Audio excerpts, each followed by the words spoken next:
years, they always seemed so happy, yet there was something troubling them under the surface.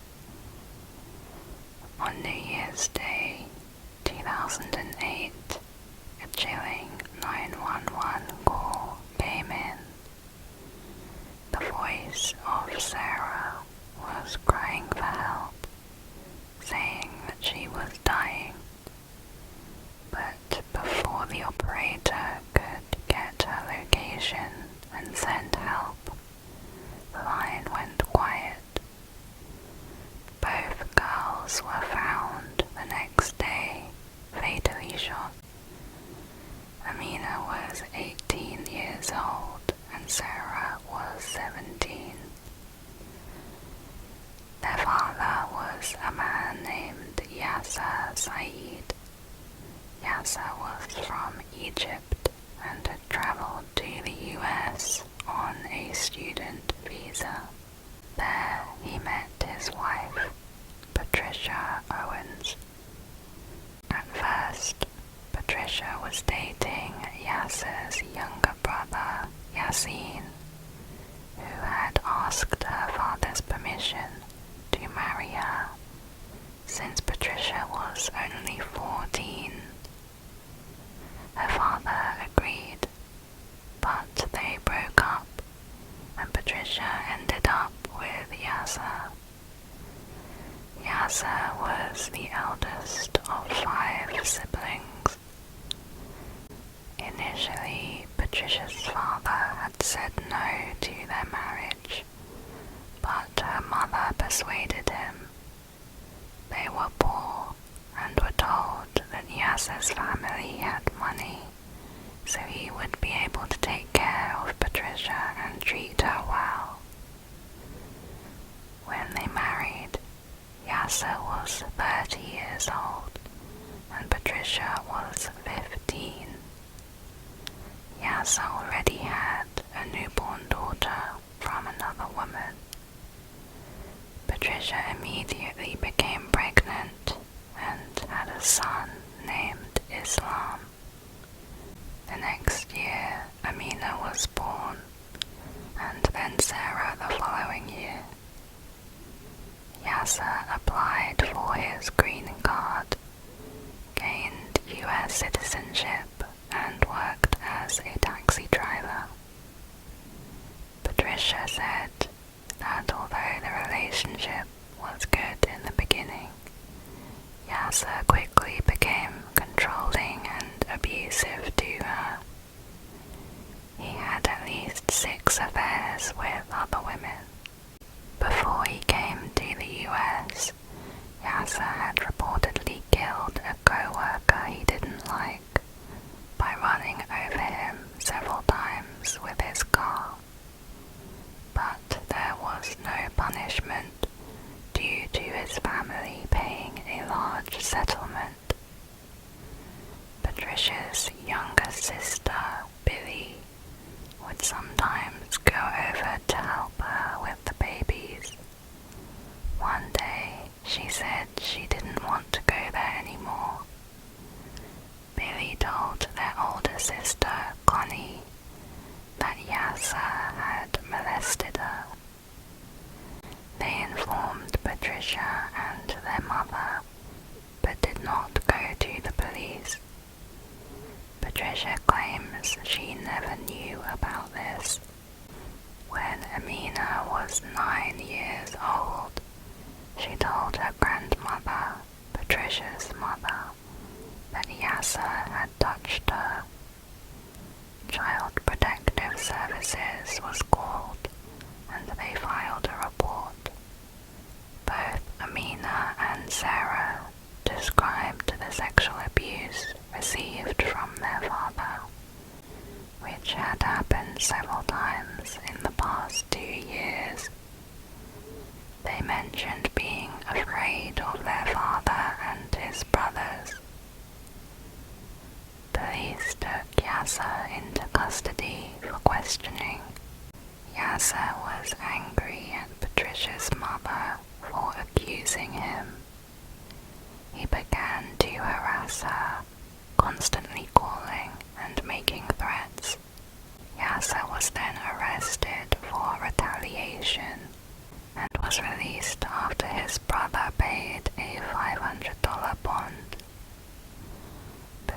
Patricia said the girls told her their grandmother had made them say those things about 𝐻𝐻𝐸, and it actually wasn't true. So Amina and Sarah told the police they wanted to drop the charges, that they had lied, and they just wanted to go live with their grandmother.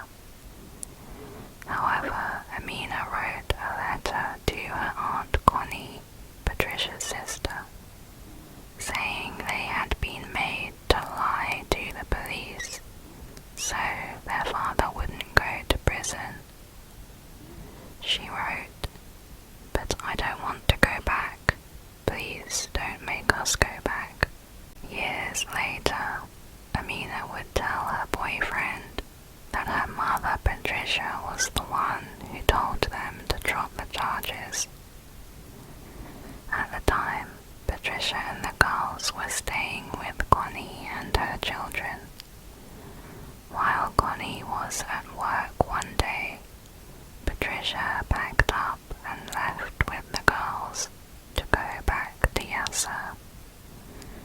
Later, Connie went into a closet for Amina's letter to give to CPS, but it was no longer there. She believes Patricia must have found it and taken it. Patricia denies ever knowing about such a letter and believes 𝐻𝐻𝐸 never abused their daughters. Yet she also said she was scared of 𝐻𝐻𝐸 and afraid he might hurt her parents. 𝐻𝐻𝐸 and Patricia took the girls to Maryland for 4 months. They then flew to Egypt, staying there for several more months before returning to Texas. 𝐻𝐻𝐸 had a habit of filming the girls, usually without their consent. In one video, they are covering themselves with a blanket on their bed and are clearly uncomfortable. 𝐻𝐻𝐸 tells their brother Islam to take their blanket away so he can film them, which he does. 𝐻𝐻𝐸 says "very nice" while zooming in on Sarah's legs and backside. Amina tells him to stop. She says, "This is illegal. I don't videotape you when you're sleeping." That video is from 2003, when Amina was 14 and Sarah was 13. The next year, Amina met her boyfriend, Joseph. They both did taekwondo, and that's where most of their interactions would take place. She was scared of being seen together outside in case her father drove past. When they wanted to hang out, Joseph and his mother would pick her up from the taekwondo parking lot, not from her house. Over time, they would both learn about the controlling behavior of 𝐻𝐻𝐸, how he would follow the girls whenever he could, how he checked their phones, and how he bugged Amina's car with a listening device. Amina was too scared to even use a public telephone. He would also film them without them knowing. One such video shows 𝐻𝐻𝐸 secretly watching Sarah from his car while she was working in a store. He says, "She can't see us from here, right?" Patricia says no. He then says, "She smiled at a customer. She's in trouble." Joseph had already planned to marry Amina and take her away from her father's abuse. Joseph's mother was also ready to support them. But when Amina was 16, 𝐻𝐻𝐸 took to Egypt to arrange her marriage to a middle-aged man, whichever one would pay the most. They had several meetings with potential husbands. Amina overheard 𝐻𝐻𝐬𝐬 asking his brothers about bride prices for them. She refused, and people had thrown stones at her. Patricia denied knowing anything about this.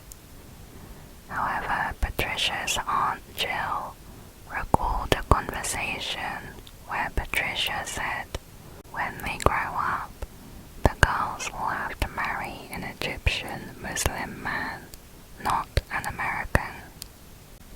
They returned to Texas. Joseph and Amina would write love letters to each other almost every day. 𝐻𝐻𝐬𝐬 found one letter Amina had written and demanded to know who it was for. Amina told him it wasn't to a real person. It was just made up from her imagination. 𝐻𝐻𝐬𝐬 didn't buy her story. The next day, Joseph did not hear from her, and she stopped going to taekwondo. Several days later, Amina was able to send an email to her taekwondo instructor. 𝐻𝐻𝐬𝐬 had immediately bought a house and moved them 20 miles away from Bedford to Louisville. He was pressuring Amina to tell him who Joseph was and where he lived so that he could go kill him. When Amina didn't tell him, he badly beat her, called her a whore, and wished she wasn't his daughter. Patricia drove Amina to the hospital when she received a phone call from one of 𝐻𝐻𝐬𝐬's brothers. Amina was told not to tell anyone what really happened. Patricia claims there was no abuse at all towards the girls, only to her. She says 𝐻𝐻𝐬𝐬𝐬 was a good dad who loved his kids. 𝐻𝐻𝐬𝐬𝐬 was arranging another trip to Egypt. Amina was now 17 years old, and this time she feared he would not allow her to return. She was scared and tried to think of ways to avoid getting on the plane, but it was no use. In Egypt, 𝐻𝐻𝐬𝐬𝐬 took her American passport. However, they did eventually return to the US. Amina became depressed and attempted to commit suicide. She was taken to the hospital. When questioned by doctors and counselors, she did not reveal why she had done this, afraid that because she was still a minor, everything she said would be shared with her parents. The next year, a few days before Christmas 2007, 𝐻𝐻𝐬𝐬𝐬 threatened to kill Amina for dating an American. Patricia called her sister Connie, telling her that she was scared he would actually do it. So on Boxing Day, Patricia took the girls and ran away, accompanied by Sarah's boyfriend Eric and Amina's friend Eddie. They drove to Patricia's aunt's house, who lived in Kansas. Amina and Sarah had been planning to run away by themselves, but Patricia found out, and she wasn't going to let that happen. So the girls agreed that Patricia could come with them, since she always said she wanted to leave 𝐻𝐻𝐬𝐬𝐬. When they arrived, Patricia's Aunt Jill was skeptical about her leaving 𝐻𝐻𝐬𝐬𝐬. Jill asked Patricia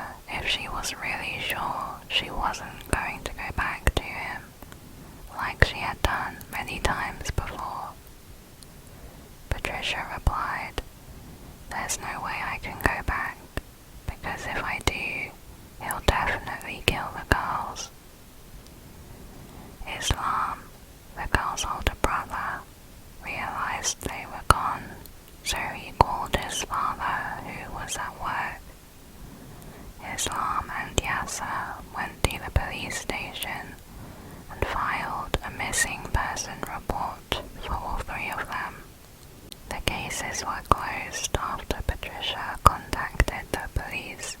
On December 27th, Patricia decided they would go to stay at a hotel in Tulsa, Oklahoma, while looking for a house to rent. The next day, they signed the lease to an apartment and moved in. Islam called his Aunt Connie, saying he wanted his mum and sisters to come home because he missed them. He then handed the phone to Yasser, who said the same thing. Connie said she didn't know where they were and hung up. She then called Patricia to tell her not to fall for it and that it was a trick. Patricia agreed. Amina told her boyfriend Joseph that she was worried because Patricia was having second thoughts and felt guilty for abandoning her husband. Yasser and his brothers continued to message and leave voicemails. It was not long before Patricia agreed to go back to him. Sarah complied with her mother, but they did not tell Amina, who was adamant about never returning to Yasser. So Patricia lied, saying they would go to Texas to put flowers on her grandmother's grave, and then stay at Aunt Connie's house for New Year's. On December 30th, they were driving back. Amina found out they were in fact going to Yasser. She refused and went to a friend's house instead, while her mother and sister returned to Yasser. The next day, New Year's Eve, Patricia tells Amina they would not be going back to their rented house in Tulsa. Amina was distraught and asked her Aunt Connie what she should do now, because she would rather die than go back to her father. Connie advised her to go file a restraining order and get as far away as possible. Amina agreed. On New Year's Day, Patricia began to beg for Amina to come home. She was bombarding her with phone calls and texts, but Amina kept saying no, because she believed her dad would actually kill her. Phone records show the incoming calls from Patricia's phone every few minutes. However, Patricia says she received only one call that day from Amina, where she asked Patricia to come pick her up. Patricia then gave up with the phone calls and instead drove over to the friend's house, where she continued to beg and plead. She grabbed Amina's arm and told her to hurry up, that they were running out of time. Finally, Amina gave in and left with her mother. A few hours later, Yasser told the girls he wanted to take them out to dinner and talk. He drove them in his taxi to Irving, Texas, where he shot them multiple times. Amina was shot twice in the chest and appeared to have died instantly. Sarah was shot 9 times, but was able to dial 911. She said, "Help, help, my dad shot me. Oh my God, I'm dying." The operator did not catch what she said, and again asked what's going on. Sarah said, "I'm dying, that's what's up." For some reason, the operator decided to transfer her to the fire department and put her on hold several times. While on hold,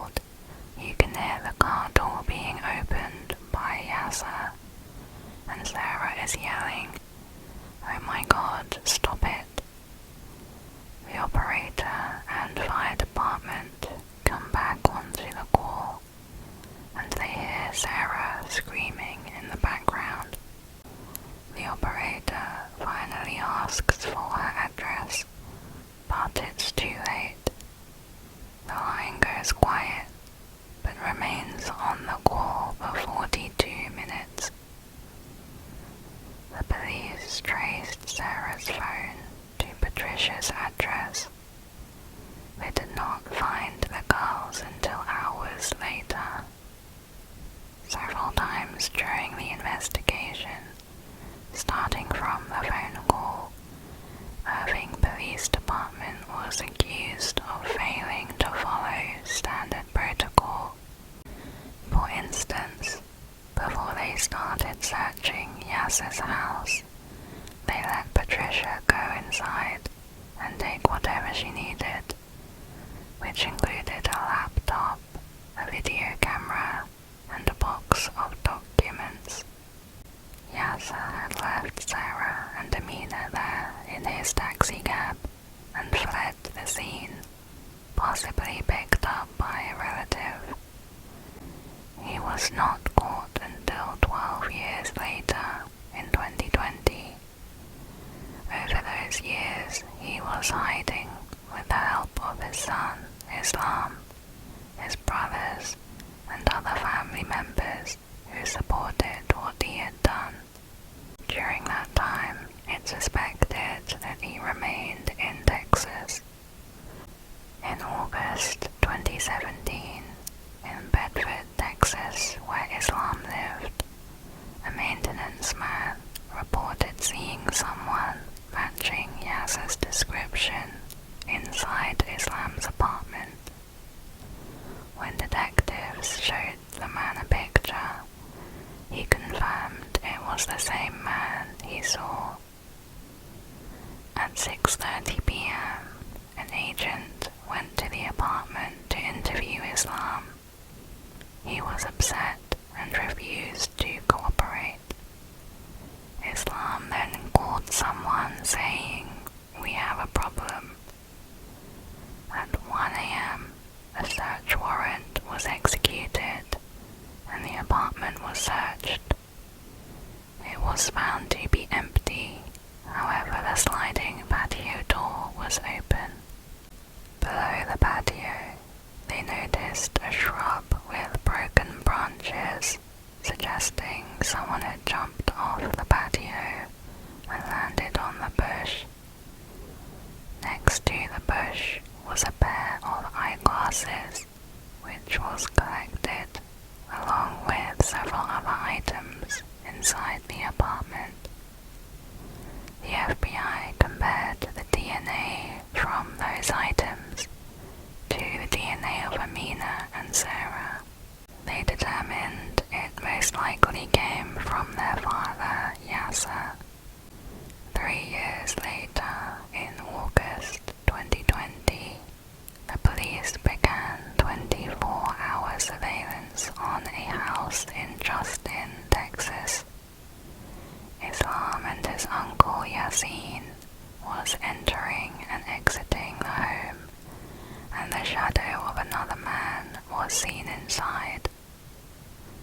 After a week, the FBI obtained a search warrant and arrested 𝐻𝐻𝐻. On the same day, they also arrested Islam and 𝐻𝐻𝐻𝐿. 𝐻𝐻𝐻 was indicted on capital murder charges, making him eligible for the death penalty. In 2021, Islam pleaded guilty to harboring a fugitive, conspiring to harbor a fugitive, and conspiracy to obstruct justice. He was sentenced to 10 years in federal prison. 𝐻𝐻𝐻's brother 𝐻𝐻𝐻𝐿 claimed that he hated 𝐻𝐻𝐻 for what he did, and that he would have never helped him if he had known what would happen. He was also found guilty and sentenced to 12 years. It's believed that this was an honor killing.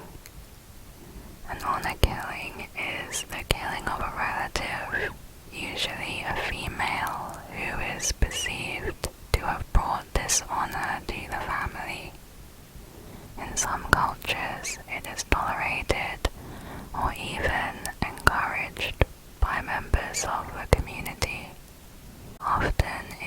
the killings, both of the victims' parents will conspire together. Many people, including family and friends, have questioned Patricia's involvement. Joseph's mother believes Patricia set the girls up. Interviews over the years show Patricia's statements have been contradictory to those made by other family members. She is also seen contradicting herself, even for simple questions. When asked what religion she was, she replied that she was a Muslim. She later said she was a Christian, and these statements were both recorded by the same interviewers. There is evidence, phone logs, text messages, and documents that show the story she tells cannot be true. They show that she called and spoke to 𝐻𝐻𝐸 that night after he killed their children. Some have pointed out Patricia does not show emotion when talking about the girls' deaths, but she cries when mentioning 𝐻𝐻𝐸's infidelity towards her. One petition has called for her to be investigated and charged with conspiracy to murder. The funeral was described to have a lot of tension. There was Amina and Sarah's friends and Patricia's family who were completely devastated. Then there was 𝐻𝐻𝐸's family who seemed almost emotionless. During the ceremony, Islam confronted Amina's boyfriend Joseph. Islam was screaming at Joseph, saying that he shouldn't be here and needed to leave, that he was the one that caused all of this. Islam was described to be quite spoiled and bratty. He was clearly 𝐻𝐻𝐸's favorite child, who he helped to get his own apartment and was given expensive gifts. His parents allowed him to do things that they would punish the girls for. Islam made a comment to reporters that Amina and Sarah deserved what happened. His uncle sent him to live in Egypt for several years after, because he was out of control and sending death threats to anyone who spoke badly of his father. One of 𝐻𝐻𝐸's brothers, 𝐻𝐻𝐸, reportedly said that they were lucky to have Amina's and Sarah's bodies to bury, because if it was his daughters, he'd make sure they would never be found. All of his daughters were sent to Egypt and had their marriages arranged. After the funeral, Patricia and Islam moved in with another one of 𝐻𝐻𝐸's brothers named 𝐻𝐿𝐬𝐻𝐸. Right after the murders, 𝐻𝐻𝐸 made a call to 𝐻𝐿𝐬𝐻𝐸 where he asked to meet somewhere, suggesting he was also involved in helping 𝐻𝐻𝐸. When asking for an interview, producers received death threats from 𝐻𝐿𝐬𝐻𝐸. It is thought that 𝐻𝐻𝐸 was closest to 𝐻𝐿𝐬𝐻, who had lived in New York. In the week prior to the murders, phone records show they talked for over 14 hours in total. After the murders, 𝐻𝐻𝐸 made a call to 𝐻𝐿𝐬𝐻 and they spoke for 12 minutes. 𝐻𝐿𝐬𝐻 had both a New York and Texas driver's license, as well as vehicles in both states. 𝐻𝐻𝐸's only sister, 𝐻𝐻𝐸 Said, lives in Egypt and is wanted by the FBI for kidnapping her